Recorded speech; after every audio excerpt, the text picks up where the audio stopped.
नमस्कार मैत्रिणींनो, रंजना किचनमध्ये तुमचं अगदी मनापासून स्वागत आहे. आज आपल्याला बनवायची आहे चटकदार, तोंडाची चव वाढवणारी, ताटात ठेवली तर 2 भाकऱ्या नक्कीच जास्त खाल इतकी भन्नाट रेसिपी.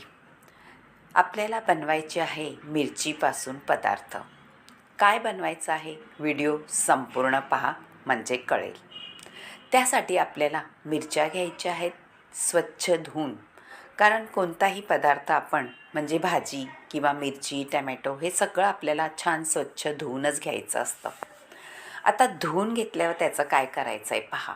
मध्ये चिरा पाडून घ्यायचे आहेत याप्रमाणे, कारण ह्या मिरच्या अजिबात तिखट नसतात, तर हा पदार्थ मुलंही खाऊ शकतात. जास्त छोटी नाही, पण ज्यांना मिरची आवडत असेल त्यांनी नक्कीच खाल्ली तर ही मिरची तिखट लागणार नाही. तुम्ही माझ्या पद्धतीने जर बनवली तर महिनाभरसुद्धा ही मिरची टिकू शकते. पुढे प्रवासालासुद्धा तुम्ही घेऊन जाऊ शकता. आता चिरा दिल्यानंतर पुढे काय करायचं आहे व्हिडिओ संपूर्ण पहा. जास्त वेळ न लागता झटपट होणारी मिरचीची रेसिपी नक्कीच तुम्हाला आवडेल आणि बघताच तुमच्या तोंडाला पाणी सुटेल. त्यासाठी मी एक लोखंडी पॅन घेतलेला आहे. त्यामध्ये पाणी घातलेलं आहे ग्लासभर, हळद घातलेली आहे आणि मीठ घातलेलं आहे.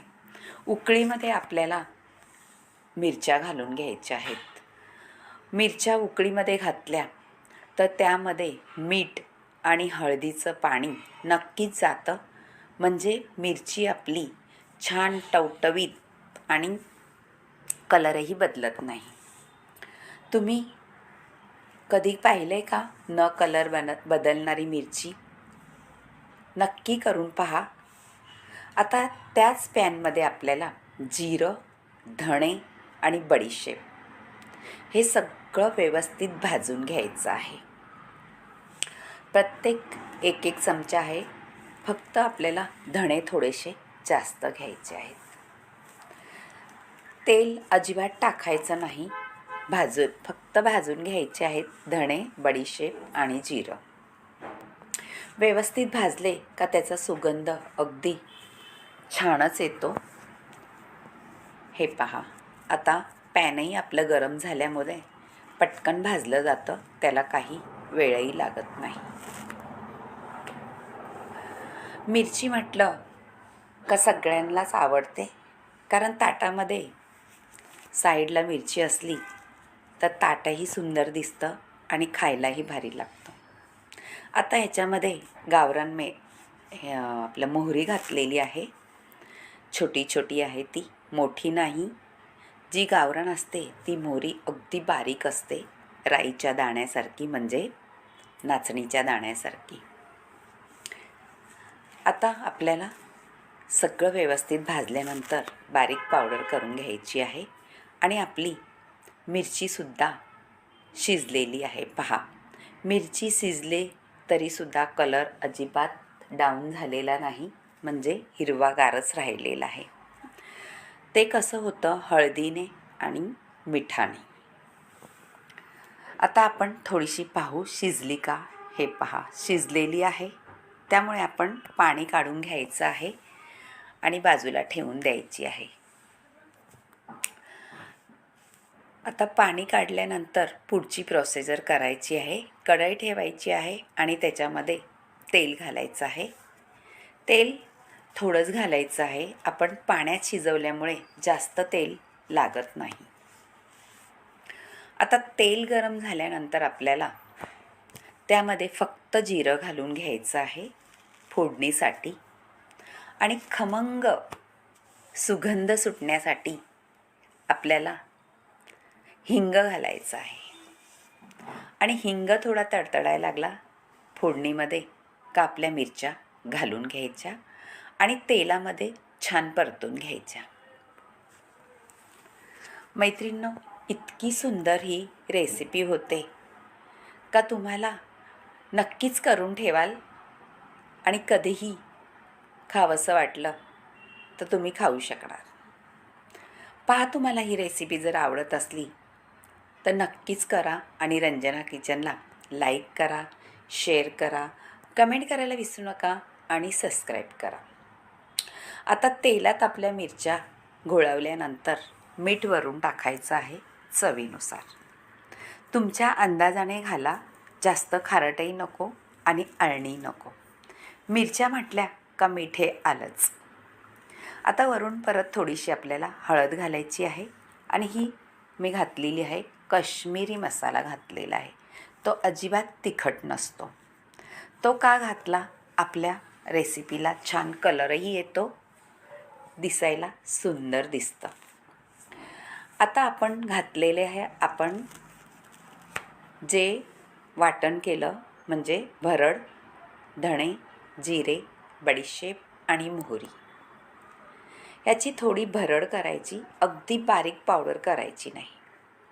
म्हणजे ते दाताखाली आलं का मिरचीसोबत खायला अगदी अप्रतिम लागतं. आता आपल्याला थोडं झाकण ठेवून घ्यायचं आहे, म्हणजे सगळे मसाले आपल्या मिरचीला लागले जातात. तेल सुटूच तोपर्यंत मिरची आपल्याला परतून घ्यायची आहे. तुम्ही कधी केले का अशी मिरची? नक्कीच करून पहा. करता करताच तुमच्या तोंडाला पाणी सुटेल आणि जिभेवरची चव खाल्ल्यानंतर नक्कीच रेंगाळत राहील. तुमच्या मैत्रिणीसोबतसुद्धा हा व्हिडिओ शेअर करा. त्यांनाही आवडला तर एक कमेंट करायला सांगा. आता आपल्याला लिंबू पिळायचं आहे. मैत्रिणो, लिंबू का पिळायचं ते सुद्धा तुम्हाला सांगणार आहे. आपण मिरची उकडून घेतलेली आहे पाण्यामध्ये. पाण्यामध्ये जो पदार्थ आपण उकडून घेतो किंवा काय, तो जास्त दिवस टिकला जात नाही. त्यामुळे आपल्याला लिंबाचा वापर करायचा आहे, म्हणजे आपला पदार्थ टिकून राहण्यास मदत होते. तुमच्याकडे लिंबू नसलं तर आमचूर पावडरसुद्धा घालू शकता. आता छान परत एकदा आपल्याला लिंबाच्या याच्यात मुरून द्यायचं आहे. त्याकरता थोडंसं झाकणही ठेवलं तरी चालेल आणि असंही तुम्ही परतवलं तरी चालेल. आणि ही मिरची तुम्ही कुठे बाहेर गेला तरीसुद्धा घेऊन जाऊ शकता प्रवासाला, कारण लगेच खराब होत नाही. आता झाकण ठेवल्यावरती लिंबाच्या रसामध्ये छान मुरली जाते आणि आपल्याला टिकवण्यासाठी मदत होते. मैत्रिणो, तुम्ही माझे व्हिडिओ पाहता का? तुम्हाला आवडतात का? आणि आवडल्यास एक कमेंट जरूर करत जा. तुम्हाला कशा वाटतात रेसिपी. नक्कीच हेल्दी रेसिपी मी बनवत असते, जास्त तेलकट नाही किंवा मुलांच्याही आवडीप्रमाणे आपण मिरची केलेली आहे. नक्की करून पहा. झालेली आहे. आपल्या खरंच जिभेची चव तर वाढवेल, पण जिभेवर चवही रेंगाळत राहील अशी रेसिपी झालेली आहे. तुम्हाला जर व्हिडिओ आवडला असेल तर मैत्रिणींना शेअर करा, त्यांनाही कमेंट करायला सांगा. आता आपण छान मिरची वाढून घ्यायची आहे आणि तोंडी लावायची आहे. भाजी नसली तर असं काही पदार्थ तोंडी लावायला असला तर भाजीचीही गरज लागत नाही. बाय मैत्रिणींनो, भेटूया पुढच्या रेसिपीत.